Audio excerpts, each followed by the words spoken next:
Break नंतर एक महत्त्वाची बातमी धुळ्यामधून आलेली आहे। धुळ्यामध्ये एसटी बसवरती दगडफेक झालेली आहे। दसरा मैदानाजवळ नाशिक शहादा एसटी बसवरती अज्ञातांनी तोडफोड केलेली आहे। या प्रकरणी अज्ञातांविरोधामध्ये चाळीसगाव रोड पोलीस ठाण्यामध्ये गुन्हा दाखल करण्यात आलाय। दरम्यान दगडफेकीचं कारण अद्याप अस्पष्ट आहे। सुदैवाने या घटनेमध्ये चालक, वाहक किंवा प्रवासी कुणीही जखमी झालं नाहीये। धुळे शहरामध्ये एसटी बसवरती दगडफेक झाली आहे।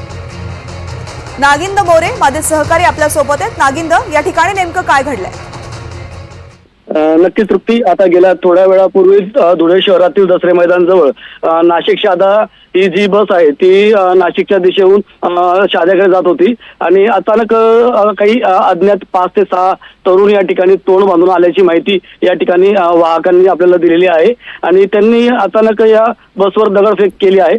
मात्र ही दगडफेक का झाली हे अद्यापपर्यंत जरी समजू शकलं नसलं तरी प्रत्यक्षदर्शींनी सांगितल्यानुसार यांनी कुठल्याही प्रकारची या ठिकाणी घोषणाबाजी करण्यात आली नाही। मात्र अचानकपणे असे 5 तरुण या ठिकाणी आले आणि त्यांनी अज्ञात अंधेरीने या ठिकाणी बसवर दगडफेक केली। मात्र सुदैवाने या दगडफेकीमध्ये वाहक असेल, चालक असेल किंवा प्रवासी असतील यांना कुठल्याही प्रकारचं काही इजा झाली नाही किंवा कोणी जखमी झाल्याची माहिती अद्यापर्यंत मिळू शकलेली नाही। मात्र या ठिकाणी घटनेची माहिती मिळताच स्थानिक पोलीस प्रशासन असेल ते लागलीच घटनास्थळी दाखल झाले आहे आणि ते आता या ठिकाणी संबंधित जे काही आरोपी आहे, जे संशयित आहेत त्यांचा या ठिकाणी पोलीस प्रशासनाच्या माध्यमातून तपास लावला जात आहे की नेमकी दगडफेक कशामुळे करण्यात आली आहे हे अद्यापर्यंत कळू शकलेलं नाहीये। मात्र अजूनपर्यंत देखील कुठल्याही पोलीस ठाण्यात या संदर्भात गुन्हा दाखल करण्यात आली नसल्याची माहिती पोलिसांकडून मिळत आहे। नागिंद, या संदर्भातली माहिती घेत राहू। तुर्तास धन्यवाद संपूर्ण बातमीसाठी।